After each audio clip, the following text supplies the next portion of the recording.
Welcome to our channel Parvati's kitchen and blogs. వీడియోలోకి వెళ్ళే ముందు ఎవరైనా నా ఛానల్ని సబ్స్క్రైబ్ చేసుకొని వాళ్ళు ఉంటే తప్పకుండా సబ్స్క్రైబ్ చేసుకోండి. అలాగే వీడియో నచ్చితే తప్పకుండా లైక్ కూడా చేసేయండి. ఇక లేట్ చేయకుండా వీడియోలోకి వెళ్ళిపోదాం. ఈరోజు నేను మన కిచెన్లో సింపుల్ చికెన్ కర్రీని ఎలా చేయాలో చూపించబోతున్నాను.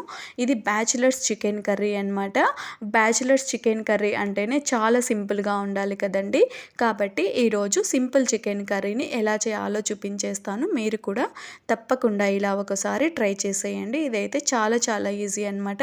ఇక లేట్ చేయకుండా కర్రీని ఎలా చేయాలో చూసేద్దాం. ముందుగా స్టవ్ వెలిగించి ఒక మందమైన కడాయి తీసేసుకున్నాను. అందులో ఆయిల్ వేసి హీట్ అయ్యాక కొంచెం చెక్క, అలాగే 2-3 లవంగాలు, ఒక ఇలాచీ వేసేసాను. కొంచెం జీలకర్ర కూడా వేసుకుంటున్నాను. మీరు కావాలి అనుకుంటే జీలకర్రని స్కిప్ చేసేయచ్చు. తర్వాత ఉల్లిపాయ ముక్కలు కూడా వేసేసుకోవాలి. ఇలా చిన్నగా కట్ చేసుకుని పెట్టుకున్న ఉల్లిపాయ ముక్కలు మీరు కావాలి అనుకుంటే కొంచెం పొడవుగా అయినా చేసుకోవచ్చు. ఇలా చిన్నగా చేసుకుంటే బాగుంటుంది. ఉల్లిపాయలు మాత్రం తప్పకుండా కొంచెం ఎక్కువగా వేసుకునేకి ట్రై చేయండి. పెద్దవైతే ఒక 2-3, చిన్నవైతే 4-5 వరకు వేసుకోండి.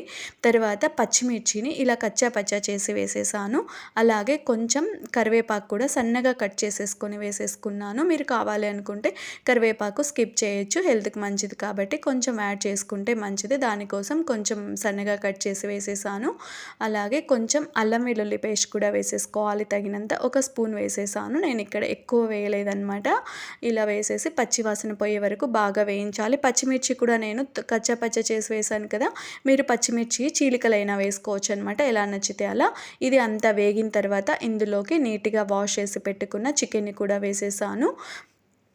చికెన్ని వేసేసి మీరు వీలైతే ఒక అరగంట పాటు ఇలా చేసే ముందు ఒక అరగంట పాటు సాల్ట్ వాటర్లో నానబెట్టుకొని వేసుకోండి. అలా వేసుకొని నానబెట్టుకోవడం వల్ల చికెన్ జ్యూసీగా వస్తుందన్నమాట.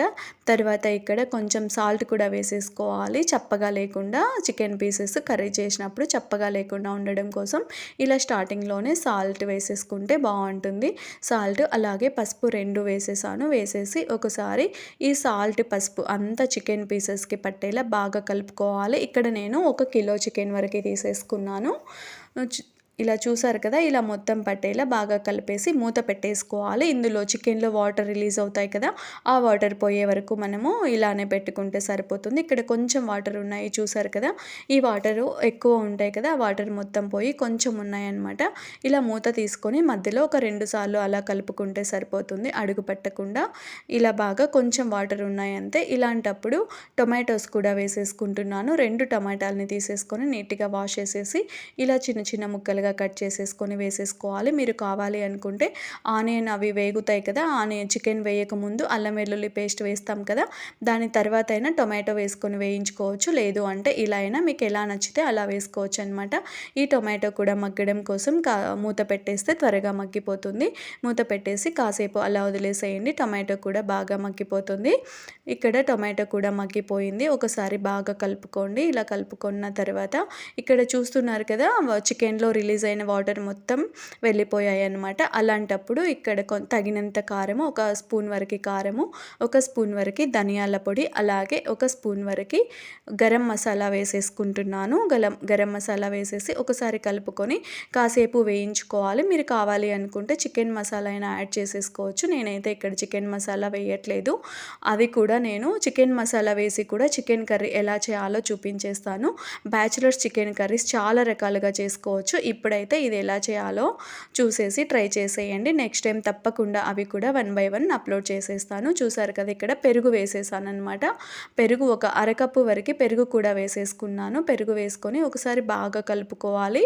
ఈ పెరుగు అలాగే ఈ కారం పొళ్ళు వేసాం కదా, అవన్నీ చికెన్ పీసెస్కి పట్టేలా బాగా కలుపుకొని వేయించేసుకోవాలి. వాటర్ ఇప్పుడే వేయకూడదు. ఒకసారి బాగా ఆయిల్ పైకి వచ్చే వరకు వేగనివ్వాలన్నమాట. ఇక్కడ చూస్తున్నారు కదా, ఇలా వేగిపోవాలి మొత్తం.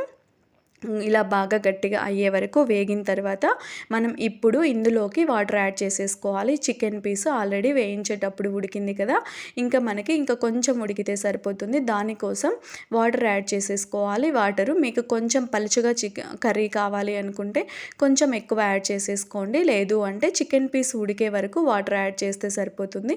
ఈ వాటర్ వేస్తే చికెన్ పీస్ ఉడికే వరకు కొంచెం గట్టిగా అయిపోతుంది అనమాట. అంతవరకు వేసుకుంటున్నాను నేను. మరీ పలుచగా లేకుండా గట్టిగానే చేసుకుంటున్నాను. ఇలా మసాలాలు ఏమీ వేయకుండా అలా ఇష్టపడే వాళ్ళు కూడా ఇలా చేసేసుకుంటే చాలా బాగుంటుంది. తర్వాత ఇక్కడ లెమన్ కూడా వేసేసాను. ఒక హాఫ్ లెమన్ వరకు వేసేసుకున్నాను. మీరు ఇంకా కావాలి అనుకుంటే కొంచెం ఇంకా ఎక్కువైనా ఫుల్ లెమన్ అయినా కూడా తీసేసుకోవచ్చు. ఇలా ఒకసారి లెమన్ జ్యూస్ వేసిన తర్వాత ఒకసారి కలుపుకొని మూత పెట్టేసేయండి. మూత పెట్టి కాసేపు ఉడికిస్తే సరిపోతుంది. మూత పెడితే త్వరగా చికెన్ పీసెస్ ఉడికిపోతాయి. ఇలా మూత తీసి చూస్తే ఉడికిపోయిందో లేదో ఒకసారి చెక్ చేసేస్తే సరిపోతుంది. చూసారు కదా, ఇక్కడ బాగా గట్టిగా అయిపోయింది. ఈ కన్సిస్టెన్సీ వచ్చే వరకు నేను ఉడికించేసాను. చికెన్ పీసెస్ కూడా బాగా ఉడికిపోయాయి. ఒకసారి చెక్ చేసుకోండి. ఇంకా ఉడకలేదు అనుకుంటే కొంచెం వాటర్ యాడ్ చేసుకొని ఉడికించుకోండి, సరిపోతుంది. లాస్ట్లో ఇంకా కొత్తిమీరని కూడా వాష్ చేసేసి ఇలా కట్ చేసేసుకొని వేసేసుకోవాలి. చూస్తున్నారు కదా, ఇలా వేసేసి ఇంకొకసారి బాగా కలుపుకొని ఒక 2 మినిట్స్ అలా పెట్టి స్టవ్ ఆఫ్ చేసేస్తే సరిపోతుందనమాట. ఏమి మసాలాలు లేకుండా ఈజీగా చేసేసుకొని చికెన్ కర్రీ అనమాట. మీరు కూడా ఎవరికైనా ఇలా నచ్చితే తప్పకుండా ఒకసారి ట్రై చేసేయండి. చూసారు కదా, చికెన్ కర్రీ రెడీ అయిపోయింది. ఇంకా లేట్ చేయకుండా సర్వ్ చేసేసుకొని తినేయడమే అనమాట. నేనైతే తప్పకుండా ఇంకా మిగతా రెసిపీస్ కూడా తప్పకుండా అప్లోడ్ చేసేస్తాను. ఇదైతే మీరు తప్పకుండా ఒకసారి ట్రై చేసేయండి. అలాగే ఇలాంటి మరికొన్ని రెసిపీస్ కోసం నా ఛానల్ని తప్పకుండా సబ్స్క్రైబ్ చేసుకోండి.